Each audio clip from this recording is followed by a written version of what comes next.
그렇다고 타고난 크기를 초과하여 막 뚫고 나갈 수는 없겠지만 타고난 크기를 바꾸는 것이 어렵다면 주어진 크기 내에서 선비님들 본연의 최대 크기를 추구하는 게 합리적일 것이옵니다. 오셨사옵니까? 춘향이의 은밀기방의 안주인 춘향이옵니다. 돌쇠야, 얼른 이리 와서 쌀밥 좀 먹어보려무나. 대체 마님은 왜 돌쇠에게 쌀밥을 주었는지 소녀가 어릴 때 참으로 궁금했었사옵니다. 저기 뒷골목 음지에서 하는 마당극에선 항상 마님과 돌쇠의 은밀한 관계가 언급되곤 하지요. 마님이 이리 와보라며 편하게 하대할 정도면 아마 돌쇠는 나이 어린 노비일 것이옵니다. 어찌하여 비슷한 나이대의 아씨가 아니라 나이차 많이 나는 마님과 돌쇠를 그렇고 그런 관계로 엮어 공연을 하는 건지 까닭을 아시옵니까? 유력한 추측 중 하나는 어린 아씨는 조선에선 대놓고 자신의 욕구를 표출할 수가 없었고 때문에 사회에서 요구하는 정절 가치관이 느슨해진 나이 있는 유부녀 마님쯤 돼야 욕구를 표현할 수 있었지 않을까 하는 것이옵니다. 아무리 그러하여도 조선의 여성인 이상 외간 남자를 유혹할 수 없다 보니 편하게 대할 수 있는 돌쇠를 유혹했을 것이옵니다.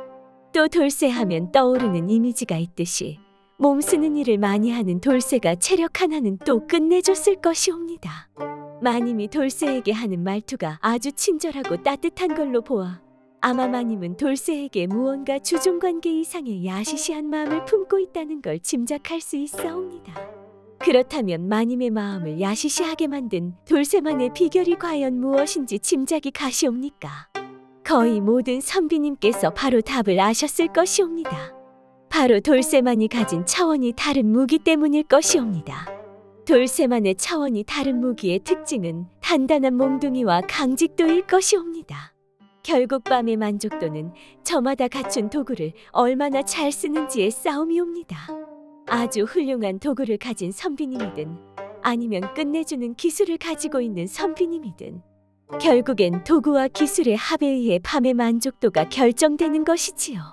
자, 그래서 오늘 소녀와 함께 알아가 볼 내용은 선비님들께서 어찌하면 돌쇠처럼 단단하고 힘 좋은 아랫도리를 가질 수 있을지 그 방법에 대한 내용이옵니다.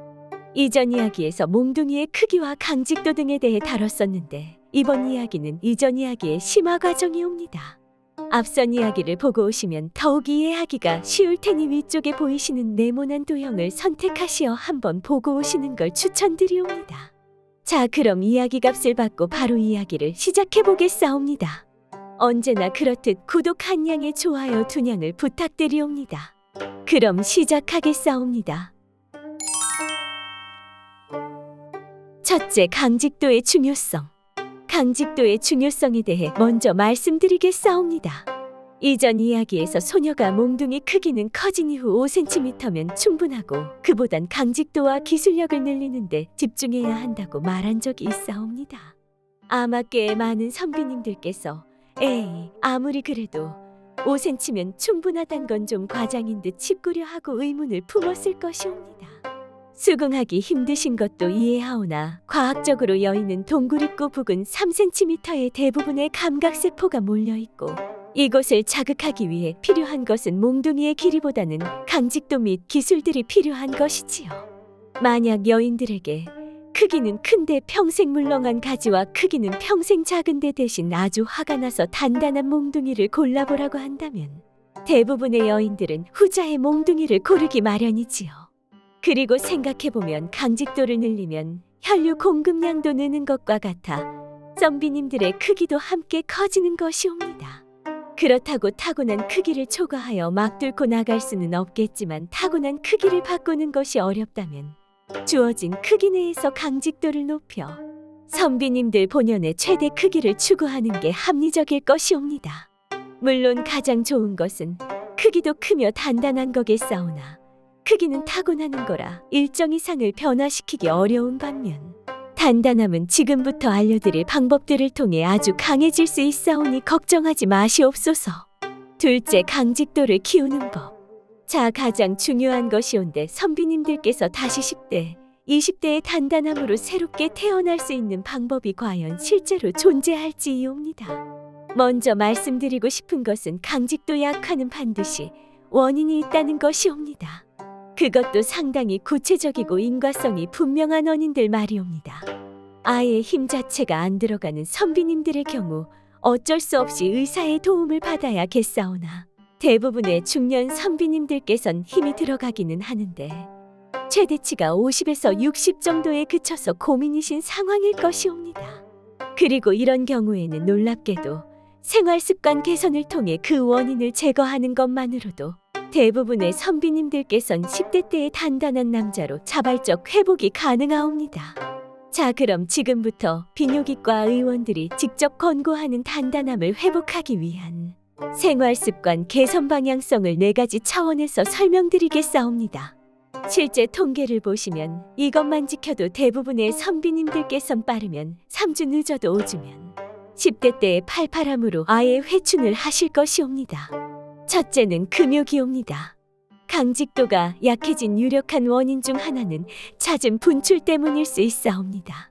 선비님들께서 올챙이를 분출할 때마다 상당한 양의 신경전달 물질이 소모가 되는데 이는 시간이 지나면서 서서히 회복되기 마련이오나 너무 올챙이를 자주 분출해버리면 회복량이 소모량을 따라가지 못하게 되옵니다. 이런 경우에 해당하시는 선비님께서는 2에서 4주 정도만 합방이나 용두질을 멈춰주시면 자연스레 다시 화가 난 몽둥이를 가질 수 있을 것이옵니다. 둘째는 수면이옵니다. 너무 적거나 과한 수면 시간은 신경을 피로하게 만들어 강직도 저하의 직접적인 원인이 되옵니다. 간혹 저기 먼 타국의 나폴레옹이란 왕을 예시로 들며 하루 3시간 이하로 자도 건강에 악영향이 없다라고 주장하는 사람들이 있사온데 이에 관한 연구도 있었사옵니다. 3시간 이하로 자는 사람들을 추적 조사해봤더니 대부분 이것저것 잔병 치레를 많이 치르고 있는 것과 더불어 수명도 평균보다 10년 적다는 것이 밝혀졌사옵니다. 또 올챙이의 활동성 및 성적 능력 또한 확연히 떨어진다는 것이 밝혀졌사옵니다. 이렇게 극단적인 경우를 제외하고도 학자들 사이에서 적정 수면이 몇 시간이냐에 대해 논란이 많사오나 요즘 학자들이 다들 동의하는 의견은 적정 수면 시간이란 게 딱 정해져 있는 게 아닌 개인차가 크게 존재하는 부분이란 것이옵니다. 하오나 통상적으로는 6에서 8시간 정도 자는 것이 가장 적절하옵고 9시간이 넘어가는 것은 좋지 않은 경우가 많다고 하옵니다. 셋째는 식습관이옵니다.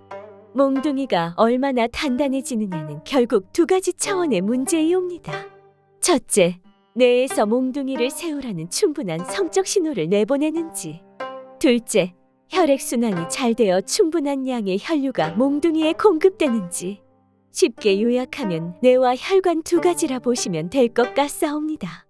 그리고 당연하오나 영양 공급은 이 둘에 아주 직접적으로 큰 영향을 끼치옵니다. 즉 선비님들께선 좋은 것은 더 먹고 나쁜 것은 줄여서 뇌에서 더 성적 물질들을 잘 내뿜게 함과 동시에 혈관을 확장시켜야 하옵니다. 즉 양질의 단백질과 지방은 먹어주고 탄수화물과 당은 줄여주시면 되옵니다. 먼저 단백질과 지방을 먹어주는 것은 뇌를 위해서이온데 다양한 단백질과 지방 성분들은 뇌에서 내뿜는 성적 신호들을 만들어내는 원료이옵니다. 구체적인 음식으로는 달걀, 붉은 육류, 생선 그리고 치즈를 많이 드시옵소서. 다음으로 탄수화물과 당을 줄이는 것은 혈액순환을 원활하게 하기 위해서이옵니다. 쉽게 말씀드려 피 속에 탄수화물과 당이 많이 녹아있으면 피가 끈적해져서 혈액순환이 잘 안 되게 되옵니다. 그러니 웬만하면 단 음식은 멀리 하시고 탄수화물은 지금 드시는 밥의 양을 절반으로 줄여보시옵소서. 특히 배가 좀 나오신 선비님들의 경우 밥량을 3분의 1까지 줄여보시면 건강에 도움이 되실 것이옵니다. 네 번째는 술과 담배를 줄이는 것이옵니다. 이건 너무 당연한 이야기오나 그냥 추상적으로 몸에 나빠서 줄여야 한다지 정확히 왜인지는 잘 모르실 것이옵니다. 도수가 있는 모든 술은 양기를 분해시키고 뇌의 신호를 약화시키옵니다. 그리고 담배는 혈관을 강력하게 수축시켜버리고 혈관벽 자체에도 손상을 끼치옵니다. 그럼에도 꼭 술을 드셔야겠다면 소주 기준 하루 3잔 이하, 맥주 기준 작은 병 1병까지만 드셔주시옵소서. 그 정도까지는 몽둥이 힘에 크게 악영향을 끼치지 않사옵니다. 그렇다고 또 허구한 날 매일매일 그렇게 드시면 안 된다는 거 잘 알고 계실 것이라 믿사옵니다. 오늘 소녀가 준비한 이야기는 여기까지이옵니다. 사실 돌이켜 생각해보면 다 너무 당연한 것이라고 생각이 들 수도 있사옵니다. 그리고 선비님들께서도 이 정도는 당연히 알고 계실 것이옵니다. 하오나 알고 실천하는 것과 알면서도 하지 않는 것엔 크나큰 차이가 있사옵니다. 1년 2년을 무작정 길게 잡고 하시는 것이 아닌 딱 3주에서 4주만 이렇게 한번 해보시옵소서. 그럼 반드시 몸의 변화가 느껴져 그동안 해왔던 것들의 보람을 느끼며 오래 지속할 수 있으실 것이옵니다. 날이 많이 덥사옵니다. 벌써 기온이 30도가 넘어가는데 더위 조심하시고 항상 건강하시옵소서. 소녀는 또 다음 이야기를 갖고 찾아오겠사옵니다. 그럼 살펴가시옵소서.